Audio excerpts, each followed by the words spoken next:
Breaking news from Toronto. Coco Gauff is heading to the semifinals, but she never even had to step onto the court. Belinda Bencic has withdrawn from their highly anticipated quarterfinal because of a hip injury, sending Gauff straight into the Final Four. But this unexpected twist could have a huge impact on Coco's title hopes.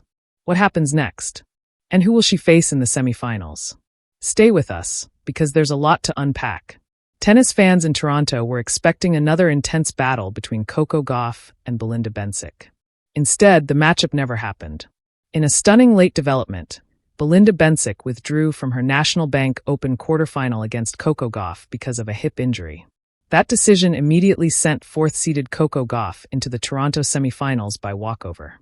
And while advancing to the semifinals is obviously great news for Gauff, the circumstances surrounding this advancement are very different from what anyone expected. What happened? The quarterfinal was scheduled to be one of the most intriguing matches of the Toronto tournament. Gauff entered the match having built momentum throughout the event, while Bencic had also put together an impressive run. In the previous round, Bencic defeated Alex Ila in straight sets, 6-4, 6-0, to book her place in the quarterfinals. That set up another meeting between Bencic and Gauff. But shortly before the match, Bencic withdrew because of a hip injury. The result? No match, no first ball, no three-set battle, and no opportunity for Gauff and Bencic to settle things on the court. Gauff simply advanced to the Final Four. A tough moment for Bencic. For Belinda Bencic, this is obviously disappointing. After making it through the previous round and reaching the Toronto quarterfinals, she was just one match away from potentially making another deep run. But an injury can completely change the situation in a matter of hours. Bencic made the difficult decision not to compete, and the priority now is her recovery. For tennis fans, it is especially frustrating because this was expected to be another highly competitive contest. Gauff and Bencic have produced some memorable battles, making the cancellation even more unfortunate. Hopefully, Bencic can recover quickly and return to competition at full strength. What this means for Coco Gauff. Now let's talk about Coco Gauff. There are two sides to this story. First, Gauff is officially through to the semifinals. That's a major achievement. She continues to build momentum in Toronto and has put herself just 2 victories away from the title. But there is another interesting factor. Gauff did not have to spend energy playing a physically demanding quarterfinal. That means she gets additional recovery time before the semifinal. And at this stage of a WTA 1000 tournament, that can be extremely valuable.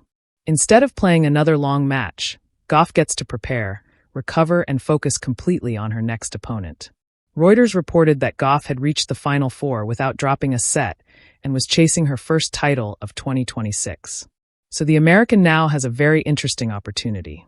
Who will Coco face? And now comes the big question. Who will Coco Gauff face in the semifinal? The answer is now confirmed.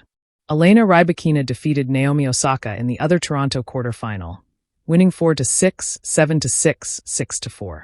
That means Gauff will face Rybakina in the semifinal. And this is where things get really interesting. Rybakina is one of the most dangerous players on the WTA Tour. Her powerful serve and aggressive baseline game can put enormous pressure on any opponent. Gauff, meanwhile, brings incredible athleticism, defensive skills, speed, and the ability to turn long rallies into opportunities. So even though Coco got through the quarterfinal without playing, her semifinal will be a completely different challenge. Why the semifinal could be huge. Gauff now enters the semifinal with a fresh body and plenty of preparation time. But Rybakina arrives after a tough 3-set battle against Osaka. That creates an interesting contrast. Gauff didn't have to spend energy in the quarterfinal. Rybakina had to fight through more than 2.5 hours of tennis. That doesn't guarantee anything, but it could become an important factor as the semifinal progresses. If the match becomes physically demanding, Gauff's additional rest could potentially help her. At the same time, Rybakina will have confidence after coming back from losing the first set against Osaka. So this could be a fascinating clash of styles. Coco's bigger goal. But Coco Gauff isn't simply trying to reach another semifinal. She's looking for something bigger.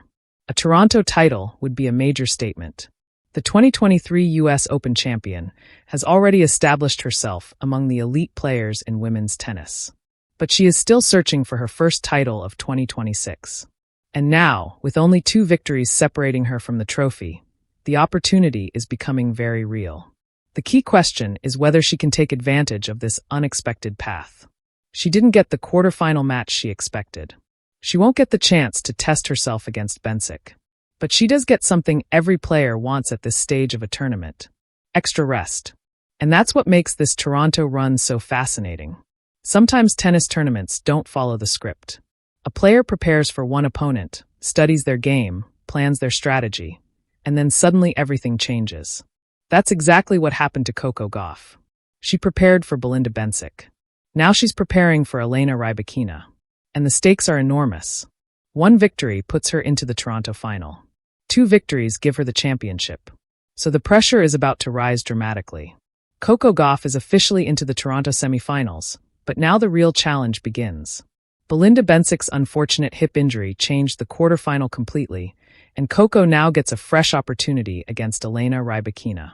Will the extra rest give Gauff the advantage? Or will Rybakina's powerful game stop Coco from reaching the final?